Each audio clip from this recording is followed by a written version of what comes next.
Veins తో బాధపడుతున్నారా? భారతదేశంలోనే బెస్ట్ ట్రీట్మెంట్ అందించే ఏకైక హాస్పిటల్ ఏవిస్. నమస్తే, మీరు చూస్తుంది సుమన్ టీవీ. నేను మీ కీర్తి. ఏప్రిల్ నెలలో ద్వాదశ రాశుల్లో భాగంగా 1 నుంచి 15వ తారీఖు వరకు వివిధ రాశుల వారికి ఎలా ఉంటుంది మనకు తెలియజేయడానికి మనతో పాటు ప్రముఖ ఆస్ట్రాలజర్ బ్రహ్మశ్రీ నందిబట్ల శ్రీహరి శర్మ గురువు గారు ఉన్నారు. నమస్తే గురుగారు. వాగర్థ వివ సంపృక్తౌ వాగర్థ ప్రతిపత్తయే జగతః పితరౌ వందే పార్వతీ పరమేశ్వరౌ ఆదిత్యాయ చ సోమాయ మంగళాయ బుధాయ చ గురు శుక్ర శనిభ్యశ్చ రాహవే కేతవే నమః. శృంగేరి జగద్గురు పీఠాధిపతులకి, కంచి పీఠాధిపతులకి నమస్కారములు తెలియజేసుకుంటూ కార్యక్రమాన్ని ప్రారంభిద్దాం. ద్వాదశ రాశులలో జన్మించినటువంటి వారికి ఏప్రిల్ మాసములో 1వ తారీఖు నుంచి 15వ తారీఖు వరకు ఏ విధంగా ఉండబోతుంది అనే విషయం తెలుసుకునే ముందు గ్రహస్థితి తెలుసుకుందాం. ఇక వృషభ రాశిలోనే గురు సంచారం చేస్తూ ఉండడం, అలాగే కుజుడు కర్కాటక రాశిలో సంచారం చేస్తూ ఉండడం, మరియు కేతువు కన్యా రాశిలో, అలాగే పంచగ్రహ కూటమి అనగా గమనించుకున్నట్లయితే ఉగాది నుంచి 30వ తారీఖు వరకు కూడా ఈ యొక్క పంచగ్రహ కూటమి, షష్టగ్రహ కూటమి అనేటువంటిది ఏర్పడడం జరిగింది. ఉగాది మరుసటి రోజు నుంచి ఈ పంచగ్రహ కూటమి అనేటువంటిది కంటిన్యూ అవుతుంది.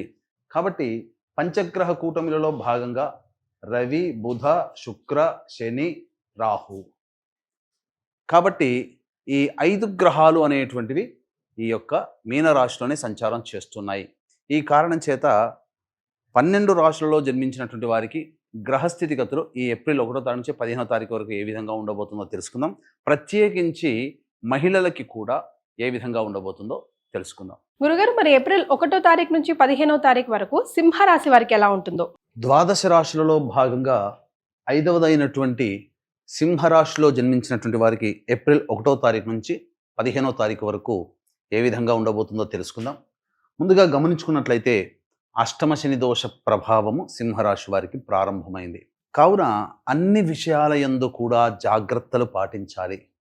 ముఖ్యంగా వ్యాపారం చేసుకునేటువంటి వాళ్ళు, అలాగే వృత్తి నడుపుకునేటువంటి వాళ్ళు, అలాగే ఉద్యోగంలో ఉన్నటువంటి వాళ్ళు అన్ని విషయాల పట్ల అప్రమత్తతతో ఉంటేనే ఈ సింహరాశిలో జన్మించినటువంటి వారికి యోగముగా మారబోతుంది. ఎందుకు చెప్తున్నాను అంటే 5 గ్రహాలు అష్టమ స్థానంలో సంచారం చేస్తున్నప్పుడు ప్రధానంగా ఈ సింహరాశిలో జన్మించినటువంటి వారికి ప్రధానంగా ఏం జరగబోతుంది, అనేక విషయాల్లో కొంత క్లమ్జీ వాతావరణం అనేటువంటిది ఉంటుంది. ఏది కూడాను సరైన నిర్ణయం తీసుకోలేకపోతారు. ముఖ్యంగా ఆరోగ్యం పట్ల శ్రద్ధ వహించాల్సినటువంటి పరిస్థితి, వెన్నుముకకు సంబంధించినటువంటి ఆరోగ్యం పట్ల జాగ్రత్తలు పాటించాలి. ముఖ్యంగా కింద పడడము, తద్వారా చికిత్స చేసుకోవాల్సినటువంటి పరిస్థితి ఎదురవుతుంది. ఇది జాగ్రత్తలు పాటించాలి ఆరోగ్యపరంగా. ఇక ముఖ్యంగా గమనించుకున్నట్లయితే ప్రధానంగా ఇతరులతో చేసినటువంటి లావాదేవీలు ఏవైతే ఉంటాయో అవన్నీ కూడాను రాని బాకీలుగా మారిపోతాయి. ఇంతకుముందు ఇచ్చినటువంటి అప్పులు తిరిగి తీసుకోలేకపోవడం కానీ, లేకపోతే కొత్తగా ఏదైనా కనుక డబ్బులు ఎవరికైనా ఇచ్చినా, గ్యారంటీగా ఎవరి దగ్గరైనా ఉన్నా వాటి పరముగా లేనిపోని సమస్యలు కొని తెచ్చుకున్నట్టుగానే ఉంటుంది. కాబట్టి జాగ్రత్తలు పాటించండి. ముఖ్యంగా ఈ రాశిలో జన్మించినటువంటి విద్యార్థులు, అన్ని రంగాలలో ఉన్నటువంటి విద్యార్థులు, ఏ చదువైనప్పటికీ కూడాను జాగ్రత్తలు పాటించాలి. జ్ఞాపక శక్తి తక్కువగా ఉంటుంది. కాకపోతే ఏదైనా కష్టపడితే ఫలితం అనేటువంటిది గురుబలం మాత్రం ఈ సింహరాశి వారికి గోచరమవుతుంది. కాబట్టి ఏమవుతుంది, గురుబలం అనేటువంటిది ఉండడం వల్ల మీరు అశాంతిగా అభద్రతా భావానికి లోనై ఉన్నప్పుడు పెద్దల యొక్క అనుగ్రహం మీకు కలుగుతుంది. తద్వారా మీరు ముందడుగు వేసి అందులో విజయాన్ని పొందే అవకాశం ఎక్కువగా ఉంటుందని చెప్పవచ్చు. కావున వ్యాపారంలో ఉన్న వాళ్ళైతే ఏం జరుగుతుంది, అనేక విధాలుగా ఆర్డర్లు వస్తాయి, కానీ సకాలానికి డబ్బులు రాకపోవడం వల్ల మీరే డబ్బు పెట్టుకొని ఆ ఆర్డర్లు తీసుకొని పూర్తి చేయాల్సినటువంటి పరిస్థితి వ్యాపారస్తులకు వస్తుంది. అంటే ఏమవుతుంది, అన్నీ కూడాను క్రెడిట్ బేసిస్ మీద చేసుకోవాల్సిన పరిస్థితి వ్యాపారస్తులకు వస్తుంది. వృత్తుల్లో ఉన్న వాళ్ళైతే అందరికీ కూడా గౌరవ మర్యాదలు ఉంటాయి. మీ దగ్గరకు వచ్చి పని చేసుకుంటారు, కానీ మీ పనికి తగ్గట్టుగా ప్రతిఫలాన్ని ఇచ్చేటప్పుడు మాత్రం వాళ్ళు అనుకున్నట్టుగానే ఇచ్చిపోతారు. అంటే ఒక పని చేసినప్పుడు, ఒక సర్వీస్ మనం చేసినప్పుడు 100 రూపాయలు రావాల్సిన చోట వాళ్ళు 70 రూపాయలు ఇచ్చిపోతారు. 30 రూపాయలు నష్టంగానే ఉంటుంది. కాలం కలిసి రానప్పుడు జరిగేటువంటి ఇబ్బందులు ఇలాగే ఉంటాయి. ముఖ్యంగా నిరుద్యోగస్తులు నిరాశ తప్పదు, మళ్ళీ మంచి సమయం కోసం వేచి చూడక తప్పదని చెప్పవచ్చు. అన్నిటికంటే ప్రధానంగా ఉద్యోగంలో ఉన్నటువంటి వాళ్ళు ఉన్న ఉద్యోగంలోనే మీరు ప్రయత్నం చేసుకోండి. కొత్త ఉద్యోగానికి ప్రయత్నాలు చేయకండి. గురుబలం ఒకటి పర్వాలేదు, కానీ కుజగ్రహ ప్రభావం చేత ఇంట్లో మానసికమైనటువంటి ప్రశాంతత లోపిస్తుంది. ముఖ్యంగా గృహ మార్పు, వాహన మార్పు చేయాలనే ఆలోచన మీకు తడుతుంది. తద్వారా వాటికి అడుగులు వేస్తారు. అన్ని విధాలుగా చూసుకున్నట్లయితే ఏ వ్యాపార రంగంలో ఉన్నటువంటి వాళ్ళకైనా కానీ అనుకూలముగా లేదు. కాబట్టి ఉన్నటువంటి వాటినే మీరు కొనసాగించుకునే ప్రయత్నం చేయండి. అన్ని విధాలుగా ధైర్యాన్ని కోల్పోకుండా దైవానికి మీ యొక్క సమస్యను వదిలేసేసి మీ వంతు ప్రయత్నం మీరు చేసుకోండి. దేవతా అనుగ్రహాన్ని మాత్రం తప్పకండి. ఖచ్చితంగా దేవతా ఆరాధనలో ఉండండి. ధైర్యమే, భగవంతుడే మీకు ధైర్యాన్ని కలగజేస్తాడు. ద్వితీయ కేతు సంచార ప్రభావం చేత ఎప్పటిలానే కొంత మార్పులు చేర్పులు సహజంగానే ఉంటాయి.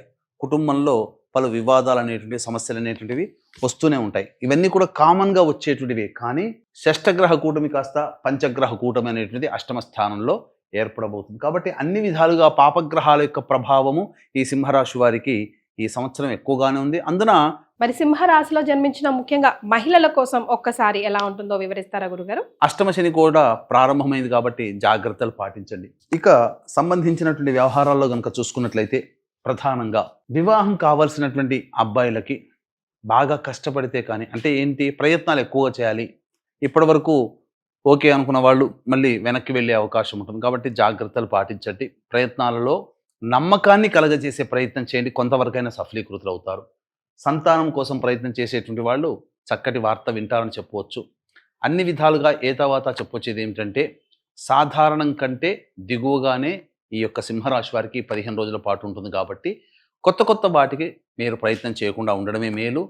మరియు ముఖ్యంగా కొత్త పరిచయాలు ఏవైతే అవుతాయో వాటి వల్ల మీకు నష్టం జరగబోతుంది. కాబట్టి పరిచయాలు పెంచుకునేటప్పుడు జాగ్రత్తలు పాటించండి.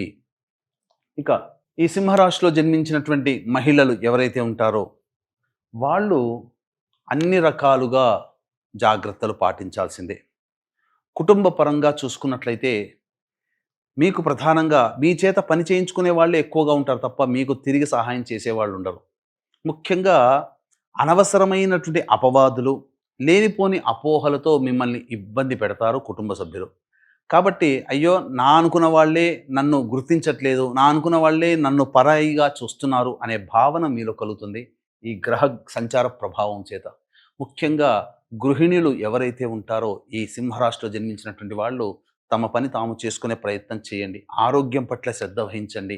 వెన్ను సమస్యలు కానీ, అలాగే తీవ్రమైనటువంటి ఈ యొక్క తలపోటుతో కానీ ఈ యొక్క రాశిలో జన్మించినటువంటి మహిళలు ఎదుర్కొనే అవకాశం ఉంటుంది. అప్పుడప్పుడు జ్వరం కూడా చేసే అవకాశం కూడా ఈ యొక్క సింహరాశిలో జన్మించినటువంటి వారికి ఉంటుంది. కాబట్టి జాగ్రత్తలు పాటించండి. ఇక మరీ ముఖ్యంగా గమనించుకున్నట్లయితే వ్యాపార రంగంలో ఉన్నటువంటి వాళ్ళు, ముఖ్యంగా సౌందర్య సంబంధించినటువంటి, అనగా beauty parlour, boutique, lady garments, అలాగే సౌందర్య ఉత్పత్తి సంబంధించినటువంటి సౌందర్య సామాగ్రి, వీటన్నిటికీ సంబంధించినటువంటి వ్యాపారంలో ఉన్నటువంటి వాళ్ళు నష్టాలు చవి చూసే అవకాశం ఉంటుంది. వృత్తుల్లో ఉన్న వాళ్ళైతే, అనగా ఫైనాన్స్ నడిపేటువంటి వాళ్ళు జాగ్రత్తలు పాటించండి. మిమ్మల్ని ముంచి వేసే అవకాశం ఈ సింహరాశిలో జన్మించినటువంటి వాళ్ళకి ఉంటుంది. కాబట్టి ధనపరమైనటువంటి విషయాల్లో, లావాదేవీల్లో ఈ యొక్క సింహరాశిలో జన్మించినటువంటి మహిళలు జాగ్రత్తలు పాటించాల్సిందే. వివాహం కావాల్సినటువంటి అమ్మాయిలకి బాగా ప్రయత్నం చేస్తే తప్ప వివాహ సంబంధాలు కుదరవు. అన్నీ మనకు అయిపోతుంది అనుకున్న సందర్భంలో మనవి కాకుండా ఉండే అవకాశాలు గోచరమవుతుంది. కాబట్టి జాగ్రత్తలు పాటించండి. ఇక ప్రధానంగా వ్యయ గురు సంచార ప్రభావం వలన మీ పేరు మీద ఉన్నటువంటి ఆస్తిపాస్తులు, ముఖ్యంగా మహిళలకి సంబంధించి మీ పేరు మీద ఉన్నటువంటి ఆస్తిపాస్తులు ఏవైతే ఉంటాయో అవి చేజారిపోయే అవకాశం ఉంటుంది. వాహనాన్ని నడిపేటప్పుడు జాగ్రత్తలు పాటించాలి.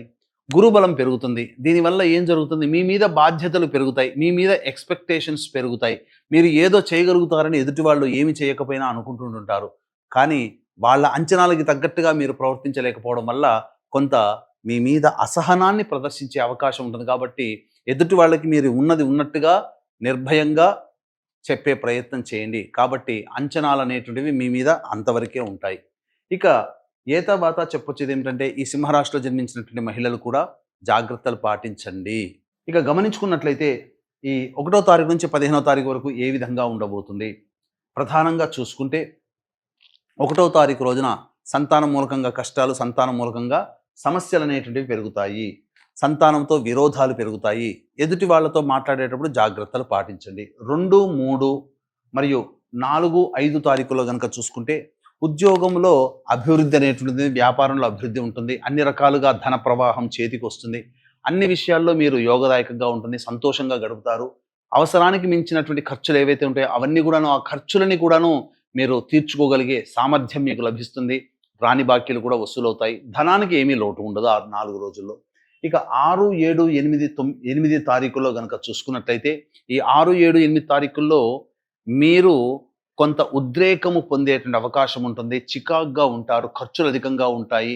అలాగే ముఖ్యంగా ఇంట్లో ప్రశాంతత లేని జీవితాన్ని గడుపుతారు. అనవసరమైనటువంటి ప్రయాణాలు జరుగుతాయి. 9, 10 తారీఖుల్లో కనుక చూసుకున్నట్లయితే ప్రధానంగా ఏవైతే అప్పటి వరకు ఏదో చెయ్యాలనుకునేటువంటి కొన్ని పెండింగ్లో ఉన్నటువంటి పనులన్నీ కూడాను పూర్తి చేసుకుంటారు. విందులు వినోదాల్లో కుటుంబ సభ్యులతో పాల్గొంటారు. ఉల్లాసంగా, ఉత్సాహంగా, సంతోషంగా గడుపుతారని చెప్పవచ్చు. ఇక 11, 12, 13 తారీఖుల్లో కనుక చూసుకున్నట్లయితే కుటుంబ సభ్యులతో వాగ్వివాదాలు కానీ, ధన నష్టం కానీ, కుటుంబపరమైనటువంటి ఖర్చులు కానీ పెరుగుతాయి. షాపింగ్స్ ఇట్లాంటివి చేయడం వల్ల ధనము వృధాగా ఖర్చు అవుతుందని చెప్పవచ్చు. ఇక 14, 15 తారీఖుల్లో కనుక చూసుకున్నట్లయితే ప్రధానంగా ఈ యొక్క సింహరాశిలో జన్మించినటువంటి వారికి కొత్త వ్యక్తులు పరిచయం అవుతారు. అప్రమత్తతో వ్యవహరించండి. స్త్రీల వలన సమస్యలు ఎదుర్కొనే అవకాశము ఎక్కువగా గోచరమవుతుంది. కాబట్టి జాగ్రత్తలు పాటించండి. ధనపరమైనటువంటి సమస్యలు కూడా తొలగిపోతాయి. రాని బాకీలు వసూలైతే అని చెప్పవచ్చు. ఇక్కడ ప్రధానంగా ఈ సింహరాశిలో జన్మించినటువంటి వాళ్ళకి ప్రధానంగా దైవానుగ్రహం తప్పనిసరి. ఇట్టి దైవానుగ్రహం ఉంటేనే అన్ని విషయాల్లో మీరు ముందడుగు వేస్తారు.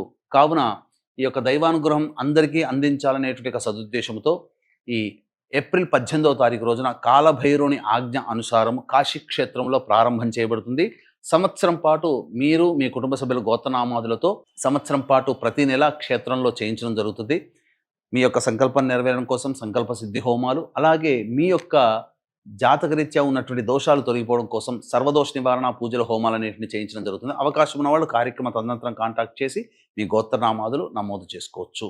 ఇక ఈ సింహరాశిలో జన్మించినటువంటి వాళ్ళు ప్రతిరోజు కూడా నవగ్రహాల చుట్టూ శివాయ నమః అంటూ 27 ప్రదక్షిణలు చేయడం, అలాగే తరచూ శివాలయ సందర్శనం చేసుకోవడం ద్వారా చాలా మటుకు సమస్యలు తీరుతాయి. ముఖ్యంగా మీ జాతకం ఈ సంవత్సరం అంత అనుకూలంగా లేదు కాబట్టి సంవత్సరం పాటు జరిగేటువంటి కార్యక్రమాల్లో సంకల్ప సిద్ధి మరియు సర్వదోష నివారణ పూజల హోమాలు జరిగేటువంటి కార్యక్రమాల్లో మీ గోత్రనామాలు నమోదు చేసుకోవడం ద్వారా సంపూర్ణమైనటువంటి యోగాన్ని పొందుతారని చెప్పవచ్చు. చాలా సంతోషం గురుగారు, ధన్యవాదాలు. సర్వం శ్రీ ఉమామహేశ్వర పరబ్రహ్మార్పణమస్తు.